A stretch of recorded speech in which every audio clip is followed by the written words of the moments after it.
Young Earth Creationism, the final model in our series for this unit. So this is a Christian view that views that everything occurred, or God created everything in 1 week, 6,000 years ago. And their science gets a little bit convoluted and complex, so I've had to split this video into two, this unit or this model into two videos. So buckle up, it's going to get kind of crazy. But the reason that their science interpretations are a little bit different, or a lot different, is because they're interpreting science through the lens of their scripture interpretation, which is the 24-hour view. So the pillars of young earth creationism are the 24-hour view. So God made everything in 6 24-hour sequential days, and that everything was created miraculously and instantaneously, that when God created them, he created according to their kind. So I'll talk more about that in just a minute. The fall is a big deal because death wasn't present in the universe prior to the fall. When Adam and Eve sinned, then death entered the world. Carnivory entered the world. So the fall right off the bat kind of changes the creation in some pretty significant ways. Noah's flood is going to be a really big deal. So the flood is going to be interpreted as being global.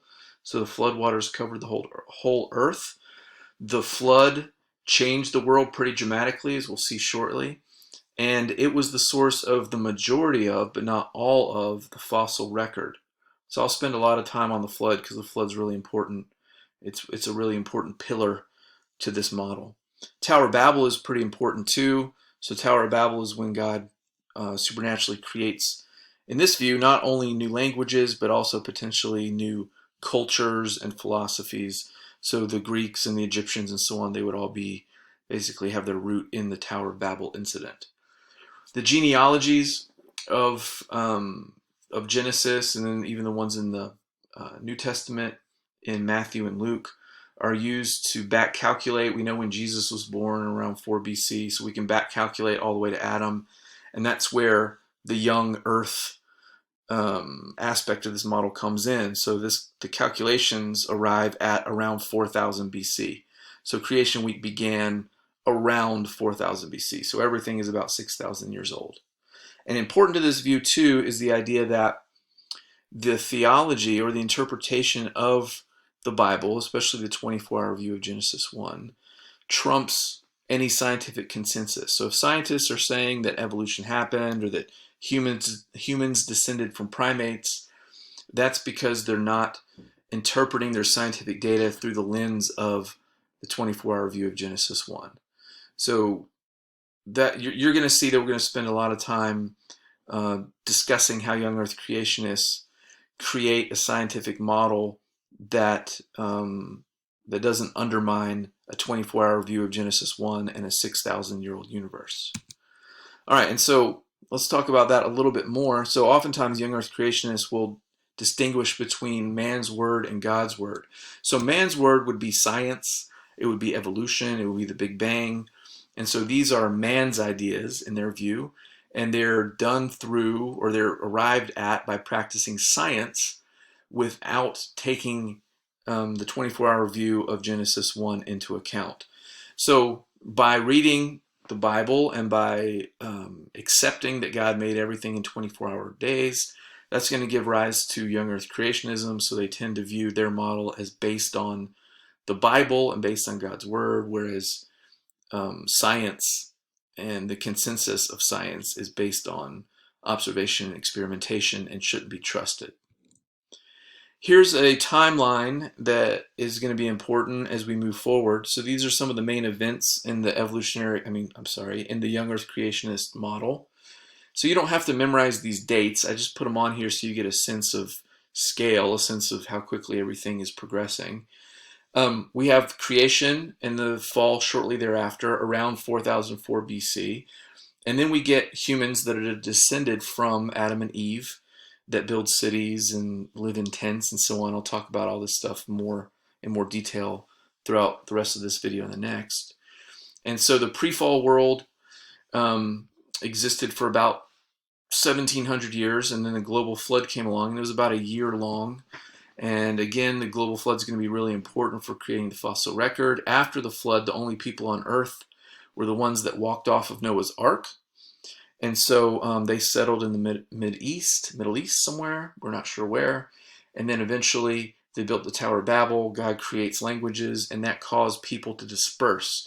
So as people dispersed around the earth, they settled in various places like Africa and Europe. And the hominins, Homo erectus and Neanderthals and so on, some of them are descendants of the people of Babel. So young earth creationists would say that these hominins are all human, but they're descendants of Noah after they left Babel. And as these humans descended with their different, or spread out with their different languages and cultures, they created the Egyptian and Greek societies and so on. And so everything that you read about in your history books are from human civilizations that arose after Babel. So while it's young earth creationism and we think 6,000 years old, really the model proposes that human history that we know from archaeology and literature and so on is really only about 4,000 years old. Here's the timeline again, just with a little bit more detail. So again, just to repeat myself, creation around 4000 BC, the fall, which brings carnivores and death, the pre-flood world where humans are alive, all descendants of Adam and Eve. We get some animals diversifying. I'll talk more about that in a second. The flood kills everything in this pre-flood world that's on land, except for the animals and the humans that are saved on Noah's Ark. They settle and build the Tower of Babel. God confuses their language, and after Babel, humans spread out, and eventually they settle in various places. And by the time we get to Abraham in the year 2000 BC or so, we find that the young earth model matches up with history textbooks. What's interesting too is some of the lifespans of these folks in the Old Testament and in Genesis. They had really long lifespans. So Adam lived almost 1,000 years. Noah lived a little less than 1,000 years. Wait, Adam lived over Noah lived for more than 1,000 years. Is that right? It's BC, so it's going backwards. This is so embarrassing. Anyway, Adam and Noah lived a really long time. All right, and since the world is only 6,000 years old, and you have Adam and Noah living a combined time frame of about 2,000 years, this means that two individuals witnessed firsthand about 1/3 of Earth's history. It's pretty wild. All right, so let's talk about the young earth creationism model beginning with creation in 6 days. So you've seen this before, so I won't spend too much time here other than pointing out that the events of Genesis 2 and 3, the Garden of Eden, Adam being created, Adam naming the animals, God taking the rib from Adam and making Eve, all of that is thought to have occurred on day 6. Right? And then day 7, God rested. So again, all of these were 24-hour sequential days. Again, the initial creation, God declared it very good, so there wasn't carnivory or death. And again, he created 2 of each kind of plant and animal. The fall, again, I keep saying the same thing over and over. I understand that. Sorry. The fall brings in carnivory and death. The events in Genesis 2 and 3 are interpreted pretty straightforwardly by young earth creationists. So there really was a tree of the knowledge of good and evil. There really was a tree of life. There really was a talking snake. God really did walk with Adam in the cool of the evening in the garden. After the fall, humans have to, they get kicked out of the garden and they have to raise their own food using agriculture. I mentioned that God created animals according to their kind. So in young earth creationism, this is a really important concept. So to illustrate that, let's just go to the graphic. So during the creation week on day 6, God would have created 2 members of the cat kind. Right? Initially, they would have been herbivores, but they would have been cats nonetheless. And as they reproduced, they would have diversified. Some of their descendants would have made it onto the ark. And then after the ark, those 2 cats would have walked off the ark and diversified. And so all the species of cat that we have on Earth now are descended from the cats on the ark, which are descended from the original 2 cats that God created on day 6.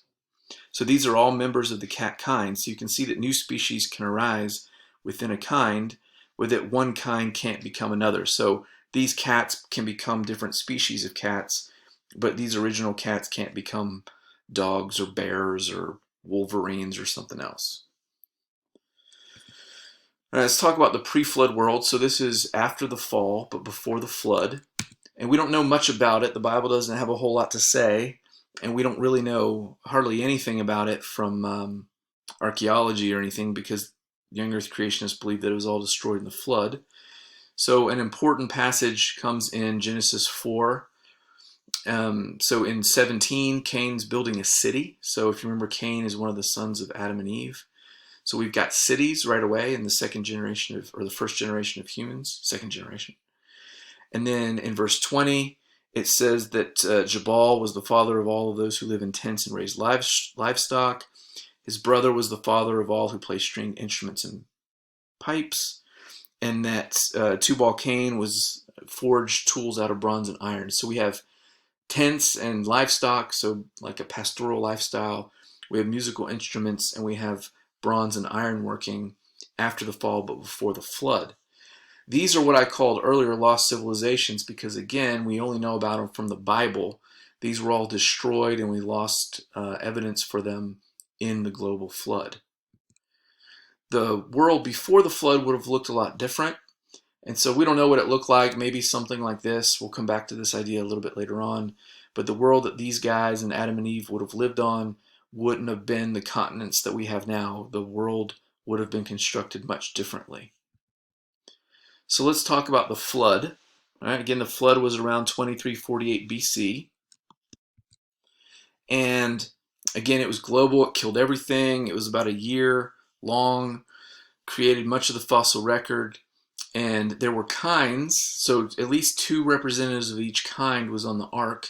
And then when the flood was over and the ark rested on dry land, then these kinds of animals left the ark and diversified. Some of them didn't make it. So dinosaurs went extinct sometime after the flood, but mammals, for example, lived on and diversified and are still with us today. So the flood ultimately didn't cause land animals to go extinct in the short term, but it changed the world enough that some of the kinds became extinct in the long term. So all of the animals that we have on land, on Earth today, and all humans are all descended from the representatives that were on the ark. What was on the ark?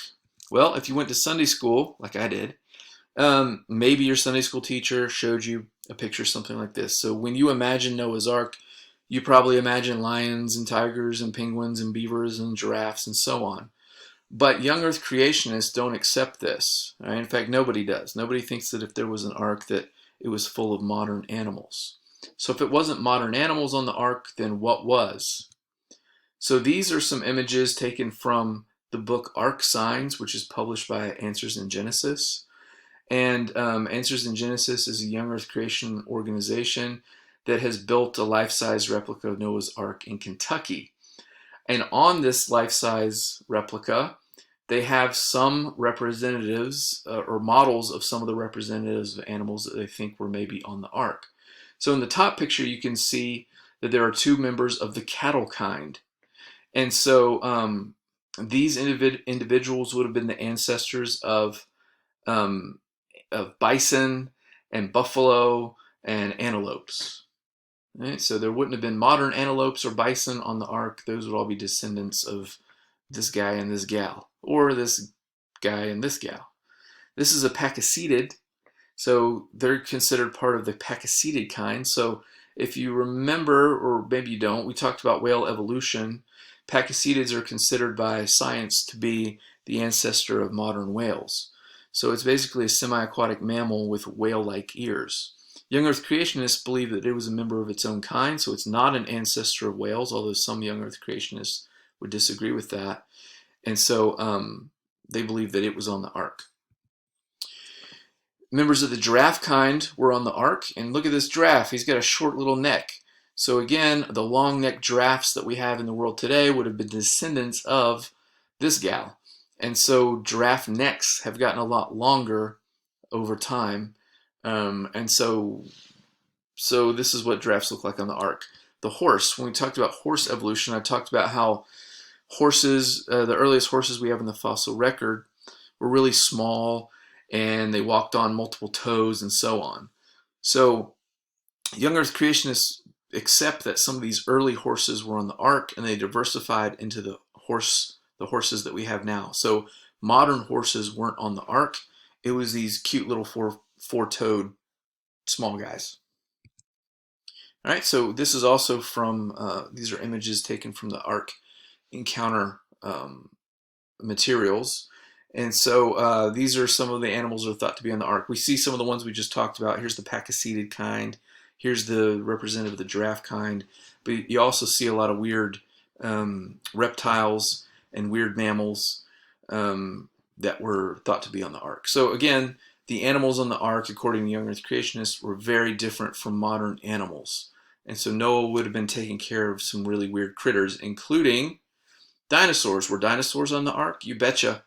Dinosaurs were at creation, so God would have created dinosaurs on day 6, according to their kind. So this is from the Creation Museum. This is an early human living side by side, what looks like a velociraptor. And then, technically this isn't a dinosaur, but it was a good picture. So dinosaurs would have been on the ark. Here are some of the dinosaurs that were on the ark. So the Tyrannosaurus kind, there would have been 2 representatives of this kind. Probably small ones or young ones to save room on the ark. And then Spinosaurs, another type of dinosaur. So maybe they were on the ark as well. Again, small ones so that they would fit. So yes, to answer my own question, dinosaurs were on the ark and they were present at creation. And in fact, some young earth creationists interpret some passages of the Bible, like the concluding chapters of Job, when God talks to Job about the behemoth and the leviathan. Some would say that these were dinosaurs that were still alive after the flood. Job lived after the flood, and so maybe there were still dinosaurs living alongside man. When the leviathan is described, it talks about things like snorting sparks from its nostrils and causing the water to boil. So maybe it was a fire-breathing aquatic dinosaur. And some young earth creationists think that maybe dinosaurs lived for a long time after the flood, and that some of the dragon legends that we hear about that are common in lots of different cultures were because humans lived alongside and interacted with dinosaurs, which they call dragons, for deep into Earth's history or recent history. Okay, so if we return to the young earth creationist timeline, when were dinosaurs around? Well, they would have began at the creation. They were formed on day 6. They would have lived in the pre-flood world. They would have survived the flood on the ark, and they would have been in the post-flood world, and maybe they even lived up until medieval times, not sure. So the point is, their view on dinosaurs is very different than the other 3 models that we discussed so far, all of which believe that dinosaurs went extinct 66 million years ago and never lived anywhere close to alongside humans. Okay, next time we'll finish young earth creationism.